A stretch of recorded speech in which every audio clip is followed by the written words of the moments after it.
All right, now we're going to talk about chlamydia. What chlamydia is, what are the signs and symptoms, how to diagnose, and what is the proper treatment and prognosis of patients with chlamydia.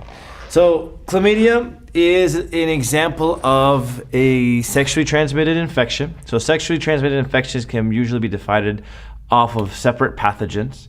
So each pathogen here that I'm going to mention can cause different kinds of problems. However, chlamydia is a bacterial infection. So the pathogen that is causing these sexually transmitted infections is through a bacterial method. So keep that in mind when we talk about treatment later. Now, when we look at chlamydia here, it is caused by this bacteria, Chlamydia trachomatis.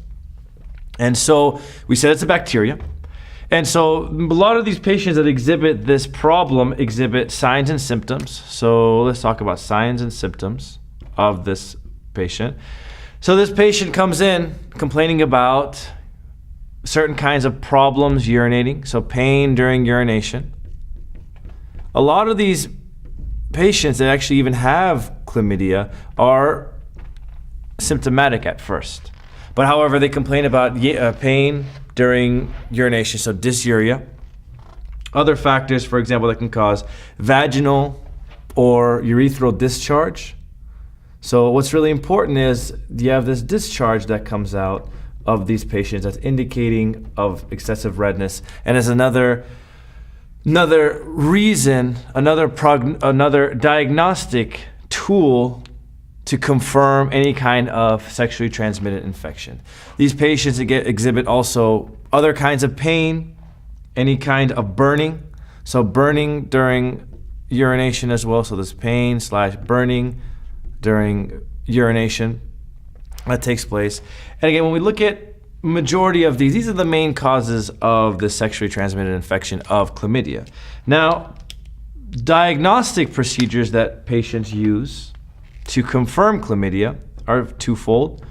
So the first diagnosis is some kind of urine sample. So they grab your urine, they put it in that plastic cup, and you grab it and you feel it's warm, you feel gross. Why did I touch this urine? But then you put it in the little refrigerator / cabinet in the bathroom, and then you're on your way.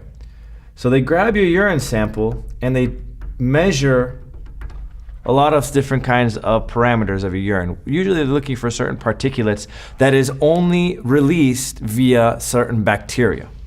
Urine sample, another way of actually diagnosing is if the actual symptoms arise and you see the discharge, is some kind of swab. So swabs are used either in the cervix, the vagina, or the urethra. And another technique specifically for women are called pap smears.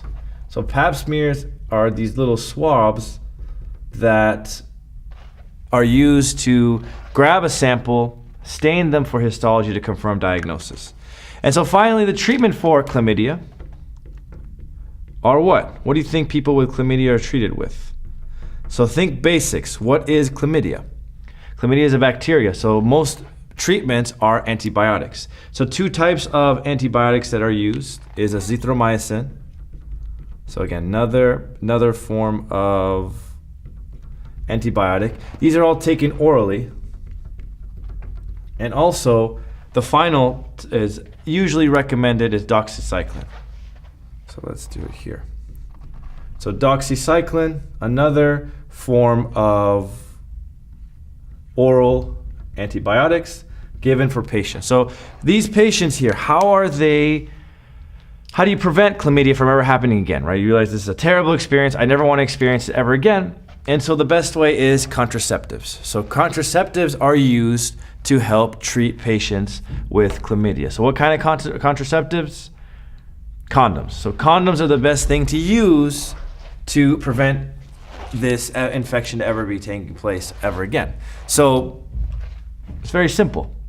Go to the gas station, spend $2, or maybe even not even $2, 50 cents for a condom, and you'll prevent this kind of nasty disease to ever come across your body ever again.